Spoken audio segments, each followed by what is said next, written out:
Many years before the beginning of recorded history, before the Mesopotamians developed their written language and wrote their epic tale of Gilgamesh, there existed in the Atlantic Ocean the island of Atlantis. Atlantis was both the island and the capital city. Peoples from the surrounding continents of Africa and Europe, which were the closest, knew very little of the Atlanteans. Only that they had a powerful military, worshipped their own strange gods, and considered themselves superior to those who were not Atlanteans. In the middle of the island, and as islands go, this one was very large, were several mountains. In the midst of these was mighty Mount Aldus, a volcano whose eruption had caused the island to rise up from the ocean floor in the days before humanity. Mount Aldus would sometimes begin to smoke and rumble, and the Atlanteans, who considered Aldus to be one of their chief gods, would bring attractive young slaves to the mouth of the volcano and cast them in to appease him. The Atlanteans could afford to cast slaves into volcanoes. Slavery was the fuel to their fires of commerce, the grease for its gears. Without slavery, the mighty economy of Atlantis would collapse. Walking the streets of any of the cities, in particular the capital, one would see many people with a single shackle on one of their ankles, an indication of the person's status as a slave. The elders, the emperor, for it was an empire, the tribe that established the city of Atlantis, conquering their neighboring tribes and eventually all of the others on the entire island. All of the merchants, anyone of any importance, lived in terror that one day the thousands of slaves would cast off their chains. The economy, which allowed so many of the free people of Atlantis to live fat, happy, and leisurely lives, would collapse. A strong military was used to quell any potential uprisings. Disobedience, especially encouraging others to join an uprising, was dealt with swiftly and harshly. Where did these slaves come from? Many were Atlantean themselves, fallen upon hard times, or convicted of crimes, or had simply ran afoul of someone with power and influence. Many others were from Africa or Europe, people who were encountered by slave traders who would capture them and sell them in the markets of Atlantis for a huge profit. Though there were enough slaves on the island to maintain a steady breeding population, still there were some imported, usually people with a useful skill, or who were physically attractive. Some slavers roamed the coastal areas of Europe and Africa looking for people who may interest the Atlanteans. Falling into the grasp of one of these slavers could result in a person finding oneself in one of the slave markets, being bid on by merchants or other idle rich. All one had to do was let one's guard down for a moment for a slaver to take advantage of the situation and capture a likely slave. Of course, this virtually ensured that many of the slaves that were imported were not thoroughly investigated. Sometimes, in thinking a slave ship contained a hold full of sheep, a wolf would emerge, a person who did not take so willingly to being in chains, and who had the means to fight them. A person like this was a constant fear of the priesthood and the rulers. A strong slave who could cast off their chains and successfully inspire others to do the same was something that could not be allowed. The sacred writings of their strange gods countenanced slavery, but they also contained a prophecy that a slave, an outlander, would one day inspire an uprising that would utterly destroy Atlantis. It is the stuff of nightmares to the elite, and not something they speak of. It is something that occupies their thoughts, though, and many in the priesthood believe that it's inevitable. But hopefully it won't happen in their lifetime.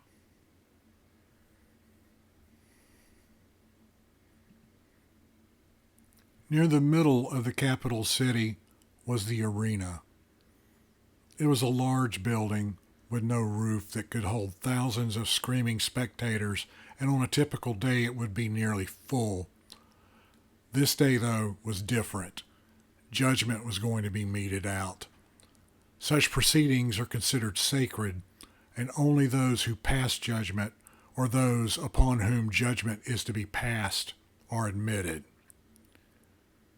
Along with the gladiators, who waited patiently in a special room with a door that opened onto the arena floor, many of the citizens who attended the games regularly would know all of them, as they were the most famous men in the empire.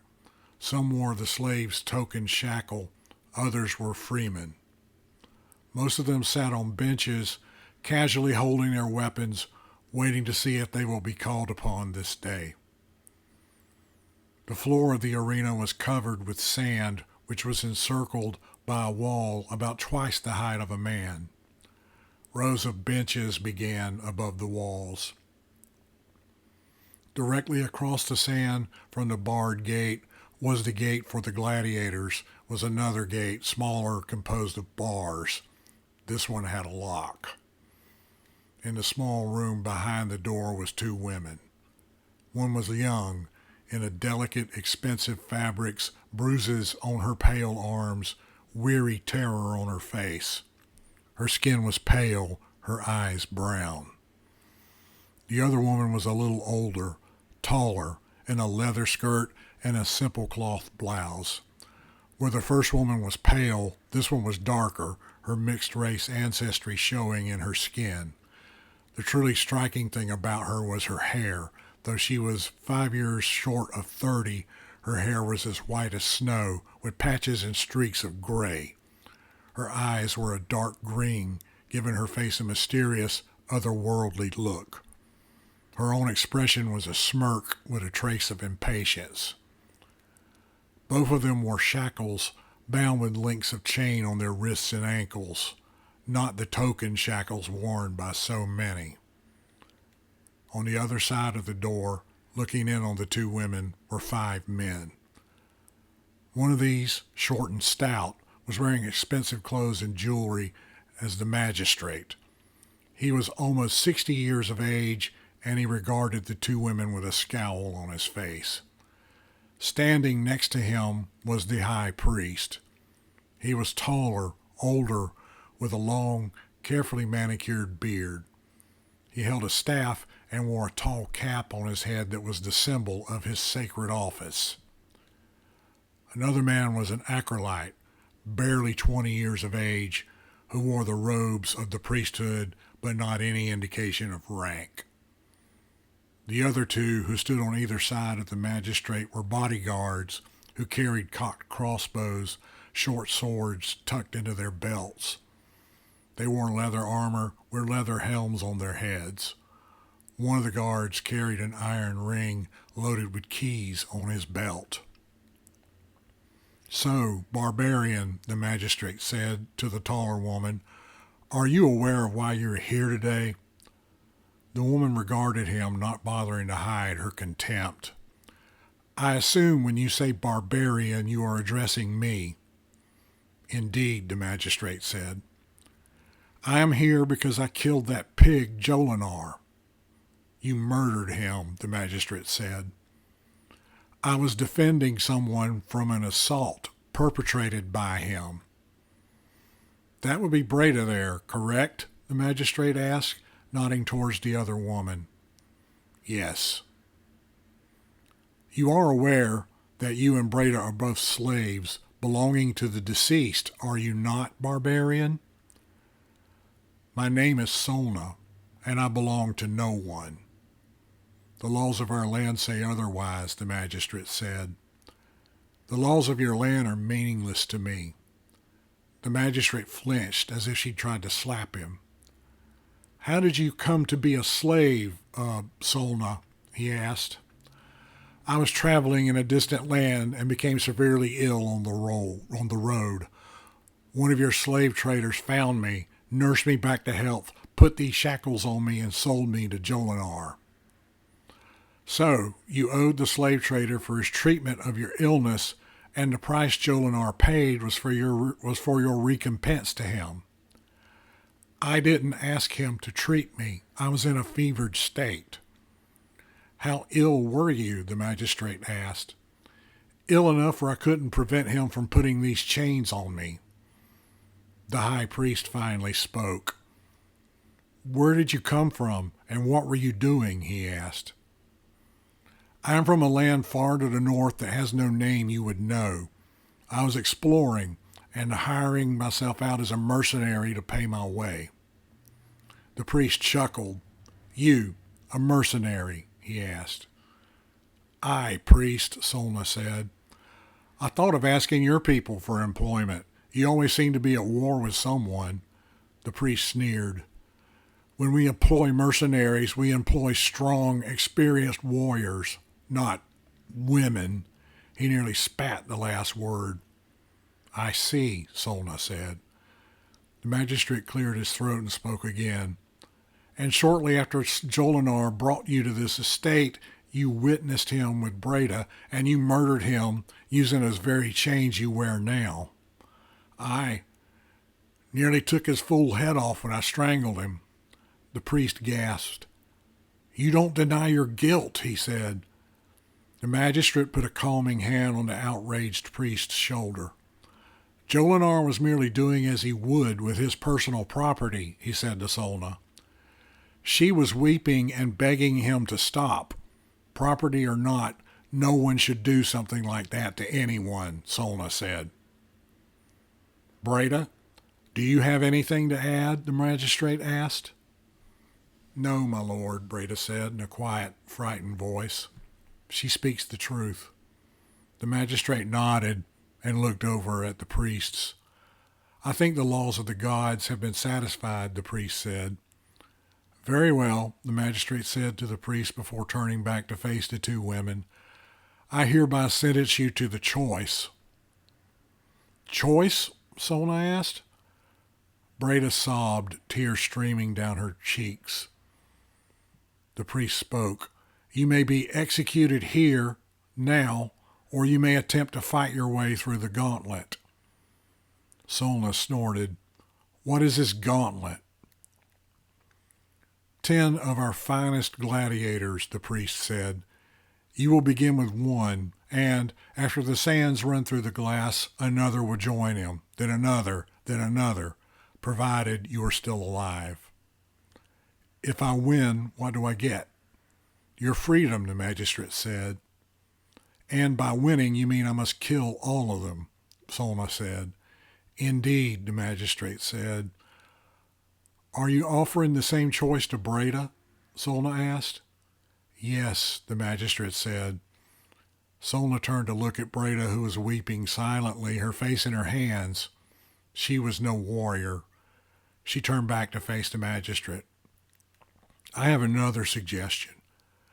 The acolyte finally spoke, his astonishment and outrage causing him to break his silence. It's the law, he said. You can't negotiate. Silence, the magistrate said, holding up a hand. The young priest stopped talking, surprised at himself for speaking in the first place. What do you propose? The magistrate asked. Double the number of gladiators. If I kill them all, you will free both myself and Breda, Solna said. Both the high priest and the magistrate snorted in amusement. Is this agreeable to you, Breda? The magistrate asked. Breda was looking at the ground, unwilling to look up. Yes, my lord, she said, her voice a quiet and shy thing, almost too quiet to be heard. What? The priest demanded. Speak up, woman. Yes, I agree, Breda said, a little louder. The magistrate clapped his hands together once. Very well. Done. Remove the barbarian's chains and give her a sword and a shield. The magistrate, with the high priest and an acolyte, headed to the steps leading to their seats in a booth above the prisoners' quarter in the arena, while one of the bodyguards approached the door with a key, the other covering him with the crossbow. Breda lifted her head finally, looked at Solna, and smiled at her through her tears. Finally unshackled, her chains casually dropped onto the sand, Solna stood on the floor of the arena, facing the magistrate and the priests. Solna was now armed after a fashion with a blunt and notched sword and a small splintered shield. She considered the shield a moment before tossing it onto the ground. She swung the sword in her hands, getting accustomed to its balance. "Do you have any questions?" the magistrate asked. "What do they get?" Solna asked as she casually twirled and thrusted with the inferior weapon. "The gladiators, I mean. What do they get if they kill me?" "Some are slaves," the magistrate said. "If it be one of those who does the deed, he will be given his freedom. If a freeman, he will be given 500 gold sovereigns." Solna whistled when she heard about the gold. "I'd be tempted to kill myself for that if it were practical," she said. "Aye, so they are motivated." The acolyte held up an hourglass, all of its sand at the bottom.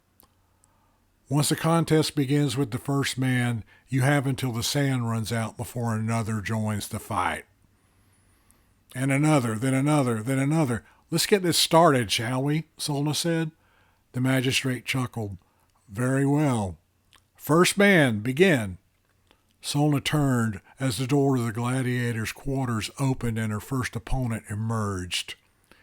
He was a tall man, fit but not overly muscled, a token shackle on his left ankle.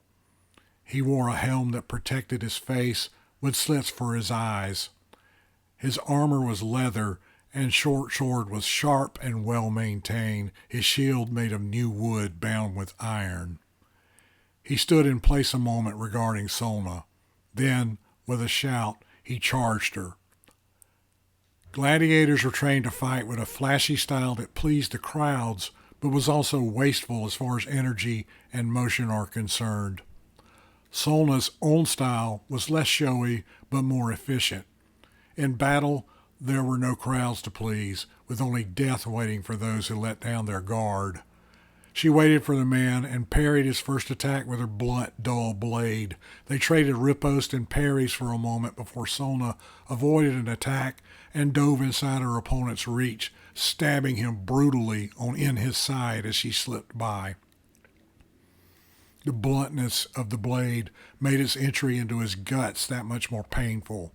The gladiator cried out, sinking to his knees in the sand, blood spilling from his gaping wound.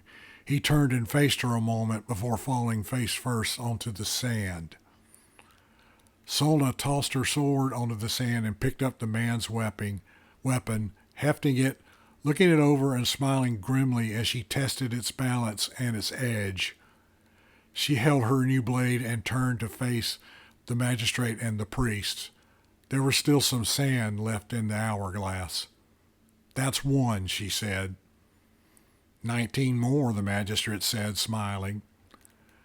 "Since it appears we have some time, I want to ask you something," Solna said. "You may ask," the magistrate said. "What gives you the right?" She walked over to the dead man and hefted his shield, looking it over. "The right to what?" the magistrate asked. Solna started swinging the sword with her right hand, holding the shield in her left, sparring at an imaginary opponent. Scowling at the shield, she dropped it. "I've encountered others who claim they own other people, slavers. Your people's reputation is your empire has more slaves than anyone. Your empire is built upon it. So what gives you the right to claim you own other people?" "Ah," the magistrate said, looking over at the high priest. "A question for you." The priest cleared his throat. "We own slaves through our own benevolent nature," he said. "What?" Solna asked, actually astonished. "What benevolent nature?" "We bring many here from faraway places and expose them to our culture. We educate them, teach them discipline, skills, give them morals, civilize them. We introduce them to our gods who reward them for their loyalty and service. These are all things they would lack otherwise." "I see," Solna said. "And what would happen if you had no more slaves?" At that, the sand finished flowing through the glass. "Next man," the magistrate called. The next man was not as tall as the first, but more heavily muscled. He didn't wear the token shackle, marking himself as a free man, and by his bearing and the way he carried himself, he looked like someone who was experienced in combat. Not a gladiator, a blooded veteran soldier. Solna approached him cautiously with her new sword, and they closed the distance. The man skillfully avoided Solna's thrust and moved away when she attempted to step inside his own reach, and they faced each other again. Neither could gain an advantage for a time as they tested each other with thrusts and feints. The time ran out with neither of them having scored first blood. "Next man," the magistrate called. The next man came through the doorway. He was heavy set, not wearing armor, but wearing a helm and carrying a large axe. The man with the axe charged, and the first man lunged at Solna at the same time. Solna engaged the first man, and the second managed to hit her with his axe against the side of her head, a glancing blow, but enough to make her sink to her knees. The first man had a better angle to finish Solna off, raising his sword to pin her to the ground, and the second saw his opportunity for a fortune passing away. He rushed forward and tackled his comrade, knocking him to the ground, staying the death stroke. Then he spun around, raising his axe over his head to cleave Solna's head. But Solna was not there. As the man looked around wildly, beginning to panic, the tip of her sword emerged from the center of his chest. The man touched the tip of the blade, confused, before more of the blade emerged, erupting from his chest in a fountain of blood. Solna withdrew the blade quickly, letting the man fall to the sand.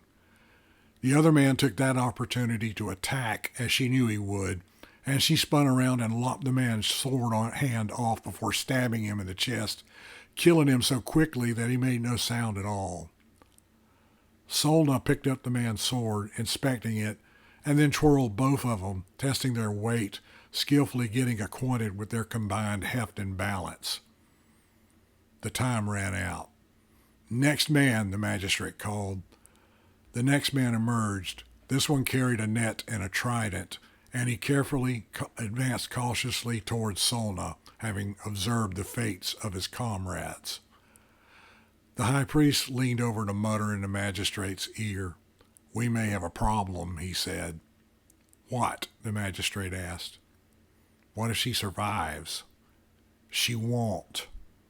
The sounds of the fight echoed around the near-empty amphitheater. "But what if she does?" the high priest whispered. "If she does and word gets out, the slaves—" "She won't survive," the magistrate said. "No one has ever survived the Gauntlet, and she has to do it twice. The slaves will take heart. They'll revolt. It'll be chaos." The acolyte muttered, "It would be the will of the gods." "Silence!" the high priest hissed at the acolyte. He turned back to the magistrate. "We must consider the possibility." "She still has 16 men to go," he said. There was a scream of pain cut off quickly. 15, the high priest muttered. "Silence, priest," the magistrate said. The priest scowled at him but said nothing further.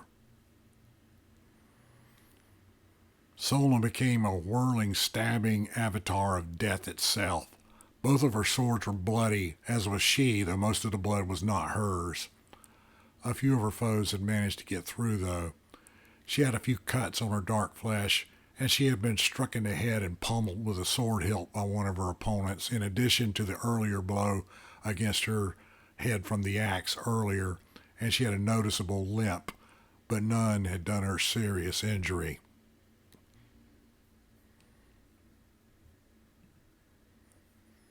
"11 more men were dead, sent to their ultimate fates quickly, the bodies of the vanquished littering the floor of the arena, their blood staining the sand. "Next man," the magistrate called as Solna ran another man through. The next man was not so much a man as he was a mountain. Tall, heavily muscled, a copper helm on his head, a wooden shield bound by bands of iron in his left hand. In his right was a hammer, possibly the largest, heaviest hammer wielded by any mortal. In his mighty hand it looked like a child's toy. The man grinned at Solna, showing a lack of teeth in the front of his mouth. A jagged scar ran down the left side of his face, nearly closing his left eye, twisting the corner of his mouth. Solna charged him, and he took her thrust upon his shield and swung his hammer at her, the weapon whistling through the air. She fell back quickly, narrowly avoiding the blow, then the next blow, and the next, as the man swung the hammer as Solna would wield a sword. She danced around him, staying out of reach, trying to find some way to penetrate his defense. She was tiring, slowing, the limp growing more pronounced as she looked at the man. If the time ran out and another joined this behemoth, Solna knew there would be no way she could kill them both. She backed away from him towards the door where Breda watched. Solna's chains were still there in the sand where they had been cast by the bodyguard who had removed them from her, and she started backing towards them. As she stood next to the discarded shackles, she sank to her knees, her left hand falling casually upon a length of chain. She was panting, exhausted, sweat and blood running down her arms. She looked at the sand, no expression on her face. The gladiator took that opportunity to charge her, holding his hammer over his head. Solna lifted her head, watching him silently, as if deciding she had fought long enough and was allowing him to kill her. The man began his downswing to crush her head, and Solna sprang from the ground, her left hand clutching the chain, ducking under the man's arms, grabbing his right arm with her right hand around his bicep and swinging up onto his broad back. She looped the chain around his heavily muscled neck. She tightened the chain quickly, leaning back, muscles straining, her face locked in a grimace of effort, but underneath the sheen of sweat and blood. He was almost too well muscled for her to accomplish what she wanted to do, but she found the strength she needed to cut off the man's air. She growled with the effort, and the man sank to his knees, dropping the hammer and his shield, grabbing the chain, trying to loosen it. Solna leaned back further. Now he was able to put her feet on the sand for more leverage, and the man gasped. She actually lifted him partially off of the ground as she tightened the chain. A few final jerks, and she released the chains, the man falling face first onto the sand, dead. Solna stood and went to retrieve her swords as the magistrate called for the next man. Solna was dueling with the 18th man. She was noticeably tired, sweat dripping from her body, and her riposts were not quite as quick and efficient, and she didn't hold her swords up quite as high as she should. Her opponent was fresh and skilled and motivated and feeling more and more confident as more time passed, and she grew even more exhausted. The sand finished running through the glass. "Next man," the magistrate shouted, "and the next, both of you, now." The two remaining gladiators emerged, looking confused. "Both of you, have at her, now. 1,000 gold sovereigns to each of you, and your freedom if you kill her." That decided the two men, and they rushed to join their comrade who was still fighting. "Heresy!" the acolyte hissed, shocked. "Quiet," the high priest responded. The three gladiators coordinated their attack, surrounding Solna, keeping their distance from each other so she could only see one at a time. Solna was exhausted, her face covered with blood and sweat, and she turned to face each man in turn quickly. For their part, they hesitated, not rushing in, feigning attacks and stepping back. They had seen what happened to their comrades who had rushed in too quickly. Solna glanced at the prisoner's room and saw Breda watching through the bars of the door. Her face showed concern, but more than anything, a faint hint of hope. One side of Solna's face curled into a smile, and she picked one of the men, deciding to take them one at a time. She charged the man she picked, and he tried to defend himself, holding up his shield, and she slammed into it with her body. As his arm bent inward at her weight, she reached underneath the shield, the tip of her blade finding the man's belly. Quickly, she ripped the blade across, spilling his guts in a gush of blood, and the man fell to his knees. Solna turned to face the other two who were standing there, hesitating again. "Kill her," the magistrate screamed, his face turning red as the blood on the sand. "What are you waiting for?" "You heard him," Solna said to the two men. They both charged at her from two different angles, and again she selected one to attack, not worrying over much about the other. In this she was able to overpower one man and stab him in the belly, directing her sword upward into his chest cavity and withdrawing it quickly. Her arm and the blade were now coated with blood as she turned to face the other man, who was gripping his blade with suddenly nerveless fingers. "Do it," the magistrate screamed. The man turned to look at the magistrate and the priest, then turned back to face Solna. She rushed him quickly, both blades held up. He charged her, and she flicked both blades, and the man's sword arm went flying through the air. Another quick flick, and the man's head went flying from his shoulders. As his body collapsed, Solna turned to face the magistrate. "And that's 20, she said, leering at him, though she was panting, her face hidden beneath a sheen of blood and gore. Her white hair was stiff with drying, clotting blood, and a bruise was starting to form on one side of her head, where she'd taken the blow from the first man with the axe. "You will not speak to the magistrate in so insolent a matter," the high priest said, and Solna laughed. "I was merely reminding him of our deal," she said. "People such as he seem to have troublesome memories when it comes to their obligations, and I'll speak to him in whatever manner I please. So, free my friend, and we'll be on our way, as we were promised." The magistrate turned and nodded to the bodyguard with the keys, who turned and went to the steps that led down to the floor of the arena. "You can't allow this," the high priest whispered to the magistrate. "My hands are tied," the magistrate said. The bodyguard reached the door and unlocked it. Breda, still wearing her shackles, emerged and ran to Solna, embracing her in her joy, not caring that her clothes became stained with the blood of Solna's fallen foes.